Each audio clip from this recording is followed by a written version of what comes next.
కృపగల దేవుడు, దయగల తండ్రి, నిశ్చయముగా ఆయన యొక్క సన్నిధిలో ఉన్నటువంటి సమృద్ధి చేత తృప్తిపరిచేటువంటి దేవుడు తన బిడలకు ఆకాశవాకులు ఇప్పి పట్టజాలినటువంటి విస్తారమైనటువంటి ఆశీర్వాదమునిచ్చే నింపేటువంటి ప్రభు తిరిగి మన జీవితాలలో మరొక దినాన్ని ప్రభు అనుగ్రహించి ఈ దినములో బేకునే ఆయన కృపా వాక్యాన్ని ధ్యానం చేయటానికి ప్రభు ఇచ్చినటువంటి అవకాశాన్ని బట్టి ప్రభుకు స్తుతులు స్తోత్రములు చెల్లిస్తున్నాను. అలాగనే ప్రతిరోజు కూడా దేవుని యొక్క కృపా వాక్యం ద్వారా బలపడుతూ దేవుని యొక్క బిడలుగా మరి ఆయన అనుసరిస్తూ కృపలో ఎదగటానికి ఇష్టపడుతున్న ప్రతి బిడ్డ కూడా ప్రభు పేరిట వందనములు, ప్రభు పేరిట శుభములు తెలియజేస్తున్నాను. ప్రియ దేవుని బిడ్డలారా, ఈ సమయంలో ప్రభు మన కొరకై వేకువనే ఇచ్చిన కృపా వాక్యాన్ని చదువుకొని ప్రార్థనాపూర్వకంగా మనం ధ్యానం చేయటానికి ప్రభు యొక్క సహాయం కొరకు, ప్రభు యొక్క మేలు కొరకు ఆయన వైపు చూద్దాం. ఈ సమయంలో కీర్తన 36వ కీర్తన 7-8 చరణాలని మనం చదువుకుందాం. ఇక్కడ రాయి ఉన్నటువంటి మాటలు: దేవా, నీ కృప ఎంతో అమూల్యమైనది, నరులు నీ రెక్కల నీడను ఆశ్రయించుచున్నారు. నీ మందిరం యొక్క సమృద్ధి వలన వారు సంతృప్తి నొందుతున్నారు. నీ ఆనంద ప్రవాహంలోనిది నీవు వారికి త్రాగించుచున్నావు. పరిశుద్ధుడైనటువంటి మా తండ్రి, ఉదయకాలం ముందు నీ మాటలు మేము చదువుకున్నాం. వివరించి మా హృదయాలు నింపండి ప్రభువా. మీ మాట చొప్పున మేము నడవటానికి, ఆ విధంగా మేము మీలో స్థిరపడి బలపడి అభివృద్ధి చెందటానికి ప్రభా, మా విశ్వాసములో, మా భక్తి జీవితంలో, పరిశుద్ధతలో, ప్రార్థనలో, దైవికంగా అన్నిట్లో కూడా మేము సమృద్ధి కలిగినటువంటి వారంగా ఉండడానికి కృప దయచేయమని యేసుక్రీస్తు నామములో అడిగి వేడుకుంటున్నాము తండ్రి, ఆమేన్. ప్రియ దేవుని బిడ్డలారా, ఈ సమయంలో రాయబడినటువంటి మాటలలో దేవుని యొక్క కృప అమూల్యమైనటువంటిది. ఒక విలువ అనేది మరి దేవుని కృప వలన కలుగుతుంది. దేవుని యొక్క కృప ఆయన భూమి మీద కలుగు చేసినటువంటి ప్రతి దాని మీదుగా దేవుని యొక్క కృప ఉన్నది. ఈ యొక్క అమూల్యమైనటువంటి కృపను, ఆయన శాశ్వతమైన కృపను తన బిడలకు చూపిస్తారని, తన బిడ్డల మీద ఎప్పుడు కూడా ఆయన తన కృపను ఉంచే దేవుడిగా, కృపను బట్టి ప్రతిదీ కూడా జరిగినట్లుగా ఆ అమూల్యమైనటువంటి కృపను ప్రభు చూపిస్తూ ఉన్నారు. అలాగే ఇక్కడ భక్తుడు అంటాడు, దేవా, నీ కృప ఎంతో అమూల్యమైనది, ఎంతో విలువైనటువంటిది. ఆ కృప విషయంలో భక్తులు మరి పత్రికలో చూసినప్పుడు పౌలు భక్తుడు అంటాడు, దేవుడు అనుగ్రహించినటువంటి కృపను నిరర్ధకం చేయకూడదు. ఆ కృపను ఎప్పుడు కూడా స్వలోభానికి మరి స్వార్థానికి కృపను ఉపయోగించి పనికిమాలినటువంటి కార్యాలలో ఆ కృపని మరి ఉంచి నిర్ధకం చేయొద్దు అని భక్తుని ద్వారా రాయబడినటువంటి పత్రికలు మనం చూడగలం. ఈరోజు మనము ఆ కృపను ఎప్పుడైతే గుర్తెరగతామో, ఆ కృపకు ఎప్పుడైతే మరి విలువిస్తామో, ఆ కృపలో అటువంటి అమూల్యమైనది ఆ అమూల్యత అనేది మరి అనుభవించడానికి, కృపను బట్టి ప్రతి సహాయం కూడా దేవుని యొద్ద నుంచి మనం అందటానికి ప్రభు సహాయం చేసేటువంటి ప్రభువుగా ఉన్నారు. నరులందరూ కూడా ఆయన యొక్క రెక్కల నీడను ఆశ్రయిస్తారు. ఆ కృపను బట్టి కలిగేటువంటి ప్రతి సహాయాన్ని బట్టి, మేలును బట్టి నరులు ఆ కృప దొరికేటువంటి స్థలం, ఆ కృప అనుగ్రహించబడేటువంటి స్థలం, ఆ కృప యొక్క మరి ఆ కృప యొద్దకు చేరటానికి నరులందరూ కూడా ఆయన యొక్క రెక్కల నీడను ఆశ్రయిస్తారు. కనుక రెక్కల నీడలో ఆశ్రయించినటువంటి వారికి, రెక్కల నీడలో ఉన్నటువంటి వారికి సమృద్ధికరమైనటువంటి కృపను వాళ్ళు అనుభవించగలరు. కృపను పొందుకొని లోకాన్ని ఆశ్రయించినటువంటి వారు నిరర్ధకం చేస్తున్నారు, పాడు చేస్తున్నారు, వారు కూడా పాడు చేయబడతారు. ఆ తర్వాత మరి 8వ చరణంలో నీ మందిరం యొక్క సమృద్ధి వలన వారు సంతృప్తి నొందుచున్నారు అని అంటాడు. మందిరంలో, ఆయన సన్నిధిలో ఎప్పుడు కూడా సమృద్ధి అనేది మరి దేవుని సన్నిధిలో ఉంటుంది. ఆ దేవుని సన్నిధికి దేవుని సన్నిధిలో ఎవరైతే వారు ఉండటానికి ఆయన సన్నిధిని కోరుకున్నటువంటి వారు ఎప్పుడు కూడా వాళ్ళ జీవితాలలో సమృద్ధి అనే మాట ఉంటుంది. కానీ లోటు కొదవ అనేటువంటి మాట వారి నోటి గుండా రావటానికి, ఒకవేళ నోటి గుండా అనటానికి కూడా ఇష్టం అనిపించదు.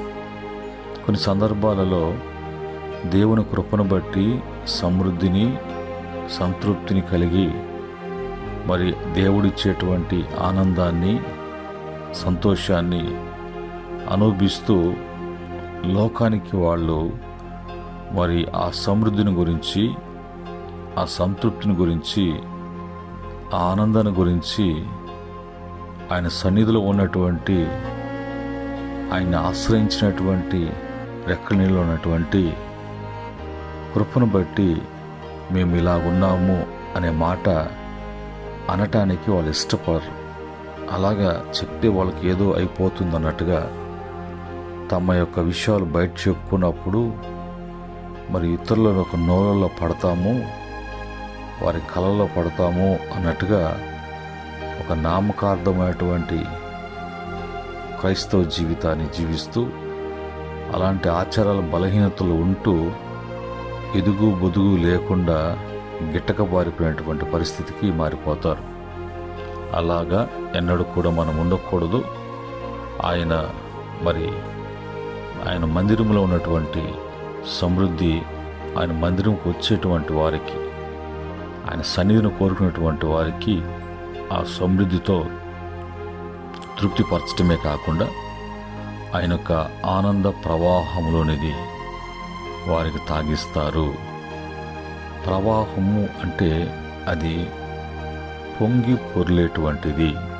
ఒక ప్రవాహము వస్తుంది అంటే అది ఉన్నటువంటి వాటన్నిటిని కూడా ఏ విధంగా ఫోర్స్గా కొట్టివేసుకుంటూ పోతుందో, అలాగనే దేవుని యొక్క సంతోషము అనేది, ఆనందం అనేది మనకొక లిమిట్, ఒక పరిమితి అని కాకుండా ఆయన ఆ సమృద్ధిలో ఆ ఆనందానికి కూడా మరి ఒక లిమిట్ అనేది లేకుండా ఎప్పుడు కూడా నువ్వు ఆనందించడానికి, ఆనంద ప్రవాహంలోనిది ప్రతి బిడ్డ కూడా ఆయన తాగిస్తారు.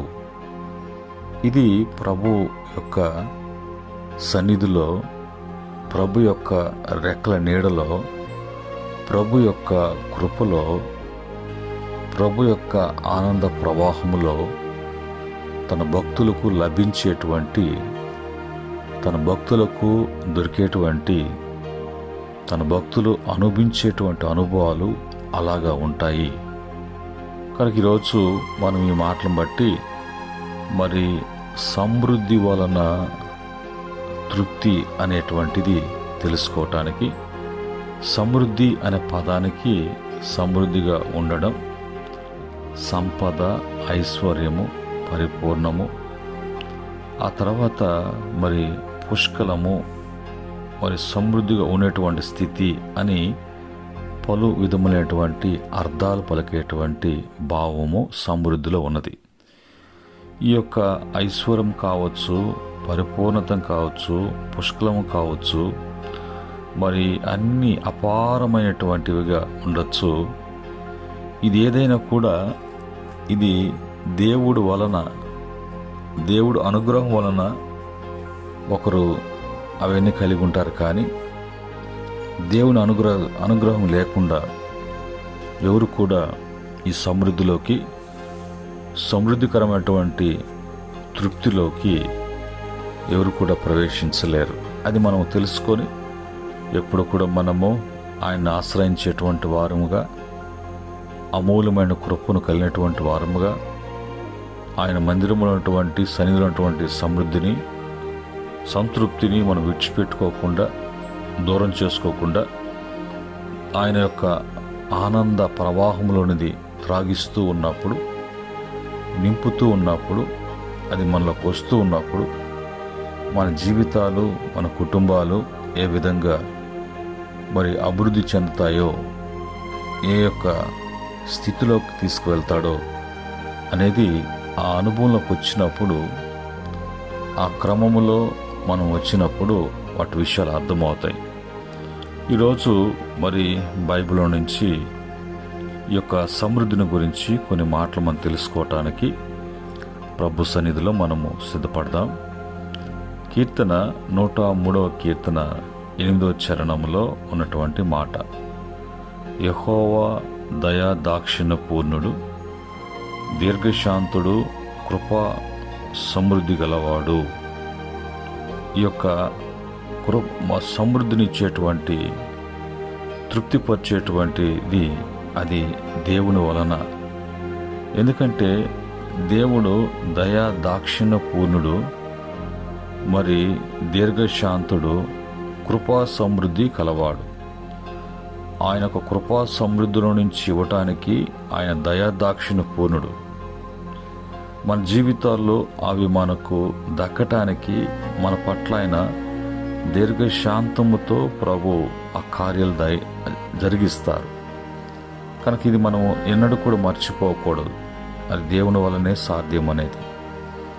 రెండో మాటకు వచ్చినప్పుడు సామెతల గ్రంథం 3వ అధ్యాయం 9-10 వచనాలలో, నీ రాబడి అంతట్లో ప్రథమ ఫలమును నీ ఆస్తిలో భాగమును ఇచ్చి యెహోవాను ఘనపరచుము, అప్పుడు నీ కొట్లలో ధాన్యము సమృద్ధిగా నుండును, నీ గానుగులో నుంచి క్రొత్త ద్రాక్షరసము పొంగి పొర్లిపారును అని రాయబడింది. మనకు సమృద్ధి రావాలి అంటే దేవుడు నీకిచ్చినటువంటి వాటిలో ప్రథమము, దశమ భాగము అనేది నీ ఆస్తిలో ప్రభు ఆస్తిపరునిగా చేసినప్పుడు అందులో భాగము తెచ్చి ఇచ్చిన ఆయనకి తిరిగి కృతజ్ఞతతో ఆయనకి చెల్లించుకున్నప్పుడు, అర్పించుకున్నప్పుడు నీవు ఆయన ఘనపరిచినట్లు, దేవుని నువ్వు ఘనపరుస్తున్నావు కాబట్టి ఆయన ఘనపరిచినటువంటి వారిని ఆయన కూడా తిరిగి వారిని ఘనపరచడానికి, నీకు చేసిన మేలుని మర్చిపోకుండా, ఆయన నీకు చేసిన సహాయాన్ని ఏది కూడా నీవు నిర్లక్ష్యం చేయకుండా ప్రతి మేలు పొందుకుంటూ తిరిగి ప్రభుకు నీవు ఇవ్వటము అనేది ఒక కృతజ్ఞత. ఆ కృతజ్ఞతా భావాన్ని బట్టి నువ్వు దేవాతి దేవునటువంటి ఆ పరిశుద్ధుని నువ్వు గణపరుస్తున్నావు. కాబట్టి ఇంకా నీ జీవితంలో ఆయన చేసేటువంటి, నీచేటువంటి ఆ సమృద్ధి దేనికి పోల్చాడు అంటే, మరి నీ కొట్లలో ధాన్యము, నీ గానుగుల్లో కొత్త ద్రాక్షరసము పొంగి పారుతుంది అని అంటాడు. ఆ దినాల్లో వాళ్ళకున్నటువంటి వ్యాపారాలు, వాళ్ళకున్నటువంటి ఆ యొక్క పని బాటల్లో వాళ్ళకు అలా పోల్చబడింది. ఈరోజు మనకున్నటువంటి జీవనాధారం ఏది ఉంటుందో అది కూడా ఆ విధంగా సమృద్ధితో కూడినటువంటిదిగా ఉంటుందని దేవుని వాక్యము మనకు తెలియజేస్తూ ఉన్నది. మూడవదిగా ద్వితీయోపదేశకాండము 28వ అధ్యాయం 11వ వచనంలో, మరియు యెహోవా మీకిచ్చేదనని మీ పితరులతో ప్రమాణం చేసిన దేశమును యెహోవా నీ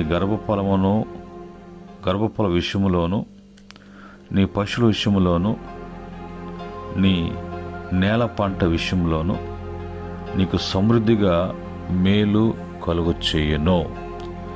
ఈ యొక్క గర్భఫలం విషయంలో కానీ, పశువుల విషయంలో కానీ, మరి నేల పంట విషయంలో కానీ, ఒకవేళ నీ కలిగిన అంతట్లో కూడా సమృద్ధికరమైనటువంటి మేలు అనేది కలగాలంటే ఈ ద్వితీయోపదేశకాండంలో 28వ అధ్యాయం 1 నుంచి 14 వరకు ఉన్నటువంటి వచనాలలో అన్నీ కూడా ప్రభు ఎంత సమృద్ధిగా ఇస్తున్నాడో, అది పంట కావచ్చు, గర్భఫలం కావచ్చు, ఒకవేళ అది నీ ఆహారం కావచ్చు, నీ పొలాలు కావచ్చు, అన్నిట్లో కూడా నీకు సమృద్ధికరమైనటువంటి మేలు ప్రభు చేయాలి అంటే మొదటి వచనములో నీ దేవుడైనటువంటి యెహోవా మాట శ్రద్ధగా విని ఆయన నీకు ఆజ్ఞాపిస్తున్నటువంటి ఆజ్ఞన్నిటిని కూడా నీవు మరి గైకొని నీవు అనుసరించిన ఎడల భూమి మీద ఉన్నటువంటి సమస్త జనుల కంటే నిన్ను గొప్పగా ఆయన హెచ్చించును. ఆ హెచ్చింపు ఎలాగుంటుందో, ఆ హెచ్చింపు అనేది ఎలాగ హెచ్చించబడతావో, నీ యొక్క హెచ్చింపులో ఉన్నావు అంటే అందులో దేవుని యొక్క సమృద్ధి, కృపా సమృద్ధి నీకు ఆయన ఉంచి అవన్నీ కావలసినన్నిటిని కూడా ఇస్తూ దాంట్లో సమృద్ధి, దాంట్లో అభివృద్ధి, దాంట్లో సంతృప్తి అనేది దేవుని వలన కలుగుతుంది.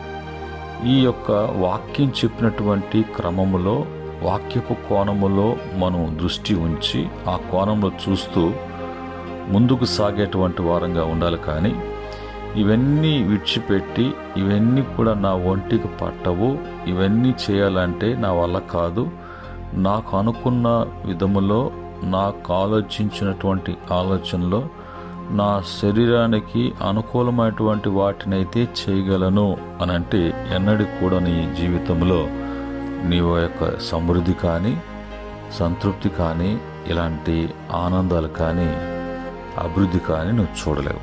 అది బైబిల్ చెప్పేటువంటి ఖచ్చితంగా చెప్పేటువంటి మాటలు. అవి నేర్చుకోవాలి, అనుసరించాలి. అది క్రమం. 4వదిగా మరి కీర్తన 37వ కీర్తన 16వ చరణంలో నీతిమంతునికి కలిగినది కొంచెమైనను బహుమంది భక్తిహీనుల కంటే మరి ధన సమృద్ధి కంటే శ్రేష్టము అంటాడు. భక్తిహీనులకు ఆస్తిపాస్తులు ఉండొచ్చు, ధన సమృద్ధి ఉండొచ్చు, వాళ్ళకి ఎన్నెన్నో కలిగినటువంటి వారు ఉండొచ్చు. ఇవన్నీ ఇచ్చినటువంటి దేవుని ఎదుట వాళ్ళు భక్తి కలిగి జీవించేటువంటి జీవితం వాళ్ళు జీవించరు. వాళ్ళకి అవన్నీ కూడా దేవుని వలన లభించాయి అనేటువంటి మనసు కూడా వాళ్ళకి రాదు. వారు ఆ యొక్క అన్నీ కూడా వాళ్ళకి అదృష్టం కొలది, కాలము కలిసి వచ్చింది కాబట్టి, లేంటే మా పట్టుకల్లో నుండి అదృష్టాలు, ఇట్లా వాళ్ళు సాంఘ్యాలకి వెళ్ళి అలాగా క్రైస్తవులు అనేక మంది హిందూ ఆచారాలను పాటిస్తూ ఆ యొక్క అభివృద్ధిని, ఆ ధన సమృద్ధిని అందులో వాళ్ళకి లభించాలని, అందులో వాళ్ళు ఎదగాలని, ఆ సమృద్ధి చూడాలని ఇష్టపడుతూ ఉంటారు. అవన్నీ కూడా వారికి దీవెనలని కాకుండా అవన్నీ శాపాలుగా మారిపోయి ఆ తర్వాత వాళ్ళ యొక్క తరాలు ఎంతో ఇబ్బంది పడాల్సిన పరిస్థితి వస్తుంది. ఇంకా తరం కూడా ఇంకా ఉంటుందో అనేది కూడా అది మరి నమ్మకమైనటువంటి పరిస్థితి. కనుక ఈరోజు దేవుని యొక్క నీతిని ధరించుకున్నటువంటి మనము యేసుక్రీస్తు యొక్క రక్తం చేత కడగబడినటువంటి మనము, యేసుక్రీస్తుని విశ్వసించినటువంటి మనము, దేవుని యొక్క ఆజ్ఞ ప్రకారంగా నడుచుకుంటున్న మనము, దేవుని ఎదుట మనము తగ్గించుకున్నటువంటి మనము, లోకం నుంచి ప్రత్యేకించబడినటువంటి మనము, దేవుని ఆజ్ఞ ప్రకారంగా రక్తం చేత కడగబడి బాప్తిస్మములోకి వెళ్ళి ఆయన ఇచ్చిన ఆత్మను కలిగి ఆ యొక్క సహవాసములో, సంఘములో, ఆ యొక్క నడిపింపులో ఉన్నటువంటి బిడ్డలందరూ కూడా దేవుని నీతిని ధరించుకున్నటువంటి బిడ్డలు. వారు జీవించే జీవితము ఎంతో నీతితో, నిజాయితీతో కూడినటువంటిదిగా ఉంటుంది. అక్కడ అక్రమము, అన్యాయము, మోసము, దగ, అబద్ధాలు అనేటువంటివి ఏవి కూడా ఉండవు. వారి యొక్క నీతిని బట్టి వాళ్ళ యొక్క కఠినమైనటువంటి ఆ యొక్క క్రమశిక్షణలో వాళ్ళు జీవిస్తూ ఉన్నప్పుడు, ఒకవేళ వాళ్ళకి ఏది కూడా సంపాదన లేనట్టుగా, ఏ సంపాదన కూడా వాళ్ళు ఆశించరు కాబట్టి అది దేవుని వలన వాళ్ళకి ఏదైనా కూడా. కాబట్టి ఇప్పుడు వాళ్ళకి కలిగింది కొంచెమైనప్పటికీ కూడా ఆ కొంచెంనే దేవుడు ఆయన అందులో వాళ్ళు ఉన్నటువంటి నీతి నిజాయితీని బట్టి ఆస్వాదిస్తాడు. ఆస్వాదించినటువంటి వారి యొక్క ఆశీర్వాదము వలన కలిగేటువంటి ఆ సమృద్ధి, అది ధనధాన్యములు, ఐశ్వర్యములు, అవన్నీ కూడా భక్తిహీనుల కంటే అధికముగా ఉంటుంది. వాళ్ళ కోట్ల ఆస్తున్నా వీళ్ళకున్నటువంటి కొంచెము ఆ కోట్లకు మించినటువంటిది అది దేవుని వలన లభించేది. అది ఎవరు కూడా తీసేవేయలేరు, ఎవరు కూడా దొంగతనం చేయలేరు. అది ఏది కూడా నీ వద్ద నుంచి దోచుకోవటము అనేది వీలు పడదు. ఎందుకంటే అది కొట్టాలన్నా, ఒకవేళ పాడు చేయాలన్నా, దేవుడు ఇచ్చినటువంటి దాన్ని, దేవుడు నిలబెట్టినటువంటి వారిని, దేవుడు నడిపిస్తున్నటువంటి వారిని వారి జోలికి ఎవరు కూడా పోలేరు. ఎందుకంటే వాళ్ళ దేవుడు భయంకరుడు, వారి దేవుడు ఆయన దహించు అగ్ని, వాళ్ళ దేవుడు రోషం గలవాడు అని బైబిల్లో మనం ద్వితీయోపదేశ కాండంలో చూసినప్పుడు తన బిడ్డల పక్షంగా ఆయన ఉండి ఏ విధంగా కార్యాలు జరిగిస్తున్నారో అనే విషయాలు మనం తెలుసుకోవచ్చు. ఇది మన జీవితాల్లో మనం నేర్చుకోవాల్సినటువంటిది, తెలుసుకోవాల్సినటువంటిది. ఈ విధంగా జీవితము అనేది ఇందులో స్థిరపడటానికి ప్రభు సహాయం కొరకు ఎప్పుడు కూడా మనము ఆయన వైపు చూస్తూ ఉండాలి. ప్రసంగి గ్రంథకర్త గొప్పవాడు, ధనికుడు, అన్నీ కూడా లోకములో అనుభవించాలని పాకులాడినాడు. అలాంటి వాటన్నిటిలోంచి ఏది కూడా తన ప్రయత్నంలో సంపాదించుకుంది ఏది కూడా అతనికి తృప్తినివ్వలేదు. సమృద్ధి ఉన్న సంతృప్తి అనేది కలగలేదు. అతని జీవితంలో ఎన్ని ఆనందాలు చూడాలనుకున్నాడో ఈ ఆనందాన్ని కూడా దేంట్లో కూడా ఆనందము ఇవ్వలేనటువంటి పరిస్థితి, ఏది కూడా అతను సంతోషపరచలేదు. అలాంటి భక్తుడు ఆ దేవుని గూర్చినటువంటి భయమును, భక్తిని తెలుసుకొని దేవుని యొక్క అనుసరణలోకి వచ్చినటువంటి ఆ వ్యక్తి యొక్క అనుభవంలో ఇట అంటాడు. ప్రసంగి గ్రంథము 5వ అధ్యాయం 19వ వచనంలో, మరియు దేవుడు ఒకనికి ధాన్య సమృద్ధి ఇచ్చి దాని యందు తన భాగమును అనుభవించుటకును, అన్నపానములు పుచ్చుకున్నటకును, తన కష్టాయుతమందు సంతోషించుటకును వీలు కలుగు చేసిన ఎడల అతనికి ఆ స్థితి దేవుని ఆశీర్వాదం వలన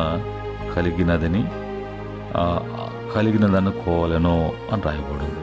కనుక దేవుని ఆశీర్వాదము ఒక బిడ్డ మీద ఉంటే అతనికి ఉన్నటువంటి సమస్తం కూడా తన ధనదాన సమృద్ధిలో తన భాగము ఎంతవరకు అనుభవించాలో, ఎంతవరకు ఆయనను పుచ్చుకోవాలో, ఆ కష్టాజితాన్ని బట్టి ఎంతగా సంతోషించాలో, దేవుని ఆశీర్వాదాన్ని బట్టి అతనికి అవన్నీ కూడా కలిగి ఉంటాడు. అవి కలుగు చేయబడతాయి. ఇది మరి నగ్న సత్యాన్ని మనము గ్రహించి, ఒకవేళ మన ఆలోచన ఉద్దేశంలో ఈరోజు ఈ వాక్యాన్ని బట్టి అది కరెక్ట్ కాకపోతే, సరికాకపోతే వాటన్నిటిని కూడా ప్రభు యొక్క సన్నిధిలో ఒప్పుకొని విడిచిపెట్టి దేవుని కృపను బట్టి తిరిగి ఆ సమృద్ధిలోకి పోవటానికి ప్రభు యొక్క సహాయం కొరకు మనము ఆయన సన్నిధిలో మరి ఆ విధంగా తీర్మానం చేసుకున్నప్పుడు ప్రభు తిరిగి తన కృపతో జ్ఞాపకం చేసుకొని ఆయన మేలు చేయటానికి ఆయన ఇష్టపడతారు. కనుక ఈ సమయంలో మరి విన్న వాక్యాన్ని బట్టి మనము ఒకసారి మరి మనం ఎలాగున్నాం, మన పరిస్థితి ఎలాగున్నది అని మనము ఒకసారి వాక్యాన్ని బట్టి సరి చేసుకుంటాం. ప్రభు సహాయము ప్రతి బిడ్డ కూడా అందించబడునుగాక. ఆమేన్. కృపగల తండ్రి, పరిశుద్ధుడా, మీకు వందనాలు. ఈ యొక్క సమయంలో మీరు ఇచ్చినటువంటి శ్రేష్టకరమైనటువంటి కృపా వాక్యాన్ని బట్టి బలపడటానికి, ఇంకా లోటుపాట్లు, బలహీనతలు ఆయన మరి కృంగదీయకుండా, వెనక్కి లాక్కుండా, వాటిలో మరి ఆ ఊబిలు చిక్కుకోకుండా అందులోంచి బయటపడటానికి, అందులోంచి మీ సహాయాన్ని బట్టి ప్రతి బిడ్డ కూడా తిరిగి నూతనపరచబడటానికి, తిరిగి మీరు ఏర్పాటు చేసినటువంటి ఆ సమృద్ధిలోకి, ఆ ఆనందంలోకి, ఆ కృపలోకి, ఆ మేలులోకి తండ్రి బిడ్డలు ప్రవేశించడానికి గొప్ప విడుదల యేసు నామములో కలుగు చేయమని, ఈ దిన ప్రయత్నములో, ప్రయాసములో బిడ్డల యొక్క తండ్రి కలిగిన వాటిలో మీ యొక్క కాపుదల ఉంచి మహిమ తెచ్చుకోమని, మరొక దినములోకి మమ్మల్ని ప్రవేశపెట్టమని యేసుక్రీస్తు నామములో అడిగి వేడుకుంటున్నాము తండ్రి. ఆమేన్. పరమ తండ్రి దేవుని ప్రేమ, రక్షకుడైనటువంటి యేసుక్రీస్తు కృప, పరిశుద్ధాత్మ యొక్క నిత్య అన్యోన్య సహవాసం మాటలు వింటున్న బిడ్డలకును, సకల పరిశుద్ధులకును, ఆయన దాసులకును సదా తోడే నడిపించునుగాక. ఆమేన్.